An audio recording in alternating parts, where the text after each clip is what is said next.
Bismillahirrahmanirrahim. Elhamdülillahi Rabbil alemin. Ve salatu ve selamu ala eşrafil enbiya'i vel mursalin. Muhammedin ve ala alihi ve ashabihi ve men tebi'ahum bi ihsanin ila yevmiddin. Bugünkü dersimiz to'g'ri aqidadan burilib ketishdan saqlanish choralari haqida bo'ladi. To'g'ri aqidadan burilib ketishdan saqlanish uchun Payg'ambar sallallohu alayhi va sallamning manhaji ustidagi to'g'ri yo'lga ergashishimiz kerak. Bu yol Peygamber sallallahu aleyhi ve sellem ve onun sahabelerinin doğru yoludur. Bu yolun karşısındaki bid'at ve azgınlık yollardan hazır eylişimiz gerek. Bunun delillerden Allah Taala'nın bunun sözdür. Bu mening doğru yolumdur. Sizler mening bu doğru yolumga ergişinglar. Şeytanның yollarına ergişmanglar. Eğer sizler şeytanның yollarına ergişsanglar, sizlerni doğru yoldan azdırıp ketidi. Bunun delillerden yine Allah Taala'nın bunun sözdür. Ey insanlar, sizlerge Parvardigoringlar tarafidan nazil bo'lgan Qur'onga ergishinglar. Allohdan boshqa insonlar va jinlardan bo'lgan sizlarni ozdirib ketadigan do'stlarga ergashmanglar.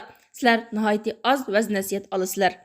Bu vaqt yana Payg'ambar sallallohu alayhi va sallam mundaq degan: Sizlardan qaysinglar yashab qolsanglar, mendan keyin nurg'un ixtiloflarni ko'rsizlar. Sizlar dinda yangidan paydo bo'lgan ishlardan ogoh bo'linglar, hazar aylanglar. Dinda yangidan paydo bo'lgan bid'atlar azg'unlikdir. Sizlardan kimki ashu azg'un bid'atlarni topib qolsa, uchrab qolsa, mening sunnatimni va mening to'g'ri yo'ldagi, to'g'ri yo'lga boshlaydigan xalifalarimning sunnatini ching tutsin. Sizlar bu sunnatlarni eziq tishinglar bilan ching tishlanglar. Ikkinchi vosita azg'un, azdurg'uchi imomlardan, yomon da'vatchilardan hazar aylash va ulardan yiroq turish. Ayşe raziyallahu anhudan rivoyat qilindiki, u mundaq deydi: Payg'ambar sallallohu alayhi vasallam bu oyatni tilovat qildi. Ey Muhammad sallallohu alayhi vasallam, u ya'ni Alloh sana kitobni, ya'ni Qur'onni nozil qildi. Uningda mahkam, ya'ni ma'nosi ochiq oyatlar borki, ular kitobning, ya'ni butun Qur'onning asosidir. Yana boshqa mutashabih, ya'ni ma'nosi ochiq emas oyatlari borki, dillarda agirlik bor, ya'ni gumrohlikqa moyil kishilar fitna qo'zg'ash va o'z ra'yi bo'yicha ma'no berish uchun mutashabih oyatlarga ergishidi. Ya'ni mutashabih oyatlarni o'z nafsi xohish bo'yicha tushundirdi. Bunda oyatlarning haqiqiy ma'nosini faqat Alloh biladi. Ilmni toshqanlar aytidi: Biz uningga ishondik. Hammasi Parvardigorimiz tarafidan nozil bo'lgan. Buni faqat aql egillarlar tushunadi. Ayşe raziyallohu anha shunda deydi: Payg'ambar sallallohu alayhi va sallam bu oyatni o'qib bo'lgandan keyin, agar mutashabih oyatlarga ergishadigan kishilarni ko'rsangiz, ana shular Alloh taolo shu oyatni tilga olgan kishilardir. Ulardan hazar aylanglar, ehtiyot qilinglar. Va yana Abu Hurayra raziyallohu anhudan rivoyat qilingan yana bir hadisda Payg'ambar sallallohu alayhi va sallam shunday deydi: Zaman oxirida sizlar va yoki sizlarning dodillaringlar, bovullaringlar anglab baxmagan hadislarni sizlarga akildigan so'zlab beradigan dajjal, yolg'onchi mundaq kishilar bo'ladi. Sizlar ulardan qattiq hazar aylanglar, ular sizlarni ozdirib ketmasin, sizlarni dininglarda fitnaga tashlamasin. Eng xatarlik yomon da'vatchi va azg'un imomdan iborat dajjal to'g'risida aytilgan bu hadis yomon imomlardan, buzuq, azdurg'uchi imomlardan yiroq turishimiz haqidagi muhim bir dalil. İmran ibn Husayn raziyallohu anhudan rivoyat qilindiki, Payg'ambar sallallohu alayhi va sallam shunday degan: Kimki dajjal to'g'riliq anglasa, dajjaldan yiroq tursin. Alloh bilan qasamki, bir kishi dajjalning qishig'iga kelib, uni mu'min deb o'ylab qoladi. Dajjal qo'zg'algan, dajjal tashlagan shubhalar tufaylidan unga ergishib ketib qoladi. To'g'ri aqidadan burilib ketishning oldini olish uchun Payg'ambar sallallohu alayhi va sallamning manhajiga ergashgan, dinda pishqan, ishonchlik ahli ilmlarning qo'lida ilm talab qilish va dinni yaxshi tushunish. Chunki Alloh taolo shunday degan: Bilginki, Allohdan boshqa hech bir iloh yo'qdir. Yana Alloh taolo shunday degan: Agar sizlar bilmasanglar, biladigan kishilardan so'ranglar. Payg'ambar sallallohu alayhi va sallam Muaviya raziyallohu anhudan rivoyat qilingan hadisda mundaq degan: Allah kimga yaxshilikni iroda qilsa, uni dinda faqih qiladi, olim qiladi. 4-dan dinda g'uluv qilishdan ehtiyot qilish, ya'ni chekidan oshirib o'tishdan saqlanish va uningdan hazar aylash. Bu haqda Alloh taolo shunday deydi: Ey ahli kitob, Sizlar dininglarda haqsiz ravishda chekidan oshirib o'tmanglar, g'ulu qilmanglar. Payg'ambar sallallohu alayhi vasallam shundoq degan: Ey insonlar, sizlar dinda chekidan oshirib o'tishdan hazar aylanglar. Chunki sizlardan ilgiriki qavmlar dinni chekidan oshirib o'tganligi tufaylidan halok bo'lgan. Oldingi darsda dinni chekidan oshirib o'tish, g'ulu qilish nima bu haqda to'xtaldik.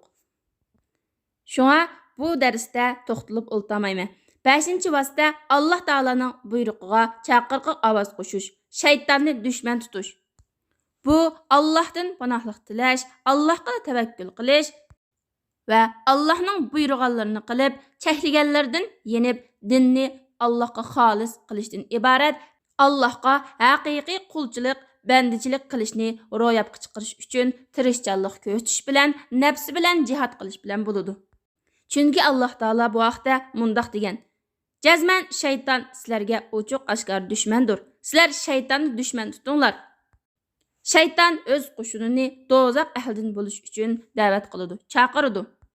Yana Alloh taolo iblisdan hikoya qilib Qur'onda mundoq degan: Iblis aytdiki, sening izzating bilan qasam qilamanki, bandalaringning hammani cho'qim ozdurman.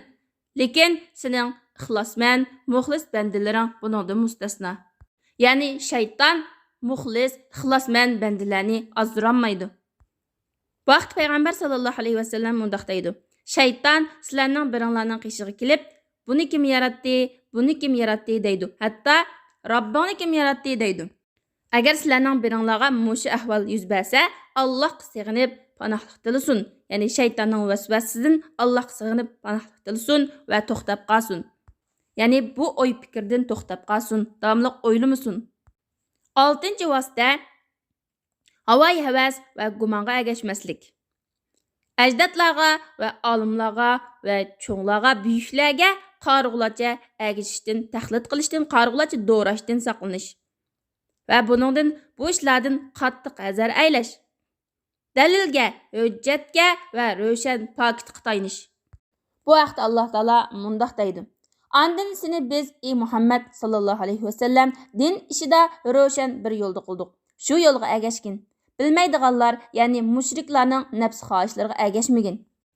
Nafs xohishga ergashishdan, havoyi havasga ergashishdan, ajdodlarga, cho'nglarga, olimlarga dalil pokitsiz qarg'ulacha ergashishdan to'sqan bu vaqtdagi oyatlar nihoyat ko'p va bu vaqtga kelgan hadislar nihoyat ko'p. Bu hadislardan payg'ambar sallallohu alayhi vasallamning tuvanki so'zdir. Payg'ambar sallallohu alayhi vasallam shundoq degan: Sizlar gumondan qattiq hazar aylanglar. Chunki gumon degan so'zlarning eng yolg'onidir. Bugungi darsimiz mushagacha bo'lsin. Alloh taolo hammamizni to'g'ri aqidadan burilib ketmay, sog'lom aqidada mustahkam turib, Alloh taolaning huzuriga sog'lom aqida bilan bag'il nasib qilsin. Keyingi darsimiz tavhid haqida bo'ladi inshaalloh. Subhanakallahumma bihamdik ashhadu an la ilaha illa anta astaghfiruka va atubu ilayk.